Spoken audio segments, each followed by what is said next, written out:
الحمد لله رب العالمين صلى الله وسلم وبارك على نبينا محمد وعلى آله وصحبه وسلم تسليما كثيرا ثم أما بعد.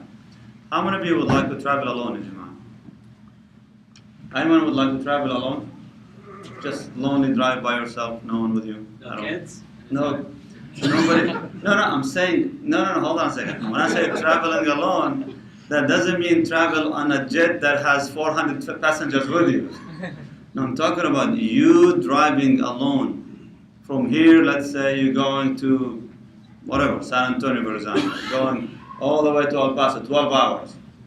How many of you would like to travel alone? Driving for 12 hours and no one else with you, just by yourself in the car. Anybody? Well, that's your job, right? Now, well, is it preferable to travel alone, or should you seek company with you?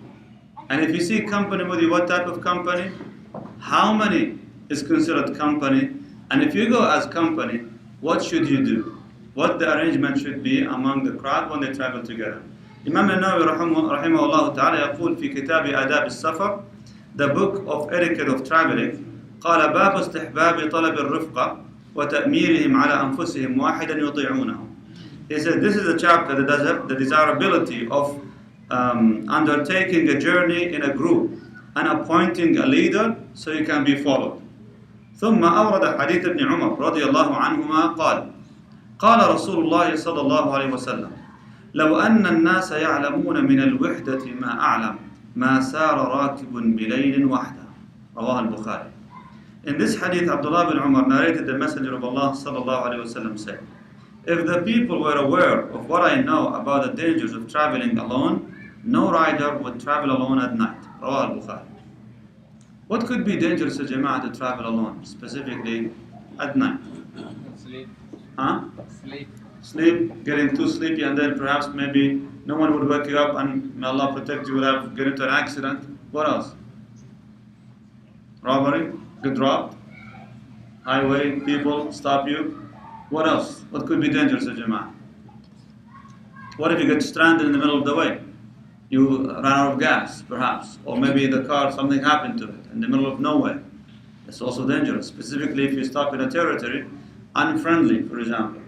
So there are so many things could be dangerous for a person when they travel alone. There's also other dangers for the akhirah, related to the akhirah. Like what? Dangers related to the akhirah, Jama'ah. Not going to the masjid regularly, not attending Salatul Jama'ah, missing Yawm al-Jum'ah, perhaps. You cannot make Salatul Jama'ah if you're traveling alone, right? So there are so many other things, perhaps, when you travel alone. So the Prophet ﷺ says, لَوْ يَعْلَمُونَ مِنَ الْوِحْدَةِ مَا عَلَمْ مَا سَرَى رَاكِبٌ بِلَيْلٍ. If they know what is really the dangers there to be alone when traveling at night, when traveling alone, no one would travel at night. Does that mean it's okay to travel during the day?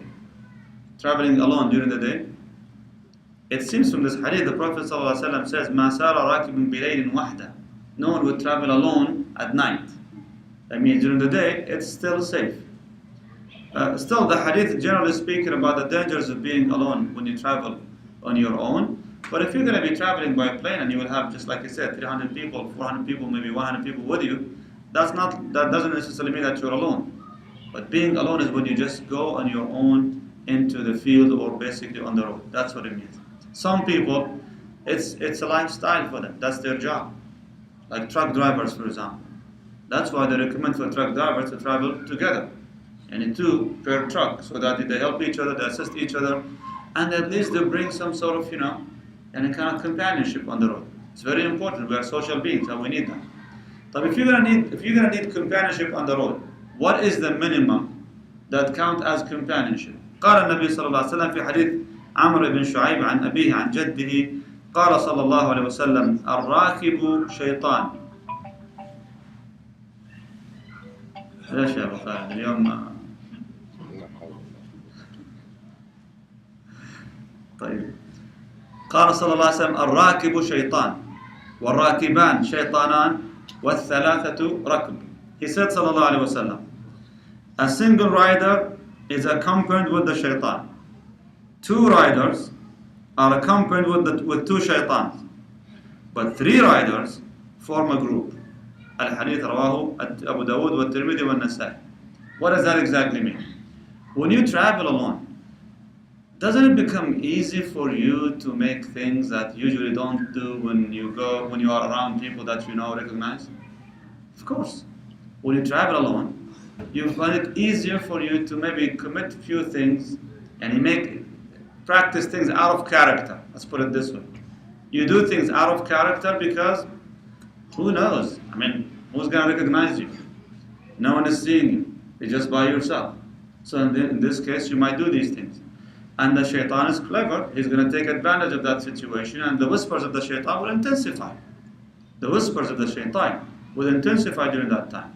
ثم قال والراكبان شيطانان. Two riders together are two shaitans. Why is that? Because they can whisper to each other, what to do. A friend would say, by the way, they say there is a nice blah blah blah spot in the city. And then the guy would go, no man, we're not for that stuff. Come on man, who would know that? So when they start talking to each other, just like shaitan to another shaitan, and you have two shaitans on top of that, Allah musta'an, it becomes even dangerous. And then he said, وَالثَّلَاثَةُ رَكْ, but three will form a group. Because a secret cannot go outside, and easy to protect a secret between two. It's easy, of course, when you're alone, but when you have three, it becomes harder to keep a secret. And therefore, the chance of you convincing two to do something wrong, like with you, will be harder. So eventually, you will have someone who might say, don't do that. And three people would form a group that will be protected by Allah tabaraka wa ta'ala. May Allah subhanahu wa ta'ala protect you from atrocities of the road, ya Jama'ah. Wallahu a'lam. Any questions? Hold on. We talk about the number of companions, but the quality also is important, because three bad people can be three shaitans. True. The very good point. When we talk about three, we're talking about three in terms of numbers and also quality. Because sometimes having one individual with such a good quality will be much better than having 10 people with bad qualities, right? Imagine you have a righteous traveler with you, with whom you could learn, alhamdulillah, the deen and the dunya as well, versus having 10 people who would harass you in your deen and your dunya. That becomes extremely, extremely dangerous. And therefore, the quality also matters. But however, perhaps maybe when the Prophet ﷺ was talking about 2 and 3, he was talking about men like Sahaba radiallahu anhu. Today, Allah musta'an, when we talk about people, it's completely different. It's absolutely different. Allah. Yes? Yes. Question off the subject. If two people miss a prayer, let's say Asr, No. can they do the qada in jama'ah, or does it have to be done individually? No, they can do it in Jama'ah. The question, if people miss Salah on time, can they, when they make up the Salah, qada, can they do it in Jama'ah, in congregation? The answer is yes, they can do that. The evidence is the story of Bilal, when he overslept for Salat al-Fajr and he caused the Prophet ﷺ to miss Salat al-Fajr. So eventually the Prophet ﷺ, he ordered the adhan to be called, they did Salat al-Sunnah, they did the Iqamah, and they led Salat al-Jama'ah just like when it's regular time. Wallah. You can do a prayer, can you bring a prayer closer knowing that you're going to miss it? For example, No, you cannot. You cannot. You cannot pray Salah before the time starts just because you're afraid you're going to miss it if you don't do it right now, unless you're a traveler. That's what, if you decide to travel. If you're a traveler, then you are a traveler. But if you're going to be combining before you move out from your house, then you combine without shortening the Salah.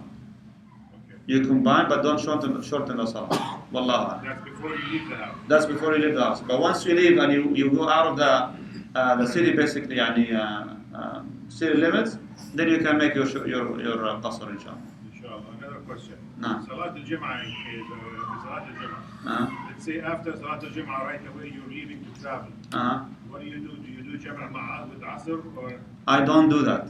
I personally do not combine Asr with Salat al-Jum'ah. Jum'ah is different. You don't combine Jum'ah with Asr. But if you're traveling for a long period. Even if you're traveling, Okay. you pray on the road. Allah. No. Speaking of Salat in Jum'ah, so what comprises the number to make a Jum'ah? If you're Depends on the madhab. The Shafi'is, they say 40 and up. But there is no specific number the Prophet ﷺ mentioned. And some of the ulama, they say 12 is sufficient to start Jum'ah. However, Wallahu A'lam, the Hanabila, In that hadith they say, two can make Jum'ah. One listens and the other gives the khutbah. That depends on their circumstances. However, this is for those who have their special circumstances to do Jum'ah, 2 or 3 people making Jum'ah together. Like some students study on a campus, and the campus is far away from any Muslim population. In this case, they do their Jum'ah on campus. Or a group of doctors who find it difficult for them to leave their offices during Jum'ah time. So for them to get together in a room, maybe 5, 6 of them, they make Jum'ah, that's fine. But just because the time of Jum'ah is inconvenient for you, therefore you and some of shopkeepers in the mall, let's do our Jum'ah together, that doesn't work like this. Wallah. No. If we miss the Asr, time for Maghrib, and if it's left myself only, which one would you fast? If you miss Salat al-Asr and Maghrib time starts, and now you would like to start your Salah, and you're praying by yourself, which Salah should you start with? You start with the one that you missed first, to keep the Salawat in order. So you start with Asr first, and then you start Maghrib. Unless the time for the current Salah is very limited and it's about to expire. Let's say you came to pray Asr and Maghrib when there is only about maybe 10 minutes left for Salat al-Maghrib, for the time to expire. In this case, no. Start with Maghrib first, and then you do Asr afterwards. So that you catch Salat al-Maghrib at least on time, and Asr you've already missed it anyway. So don't make 2 qada, you make only 1 in this case. Wallah. Khair, inshallah. Tomorrow, binillah azza wa jal, we still have our regular program for the sisters at noon time, inshallah.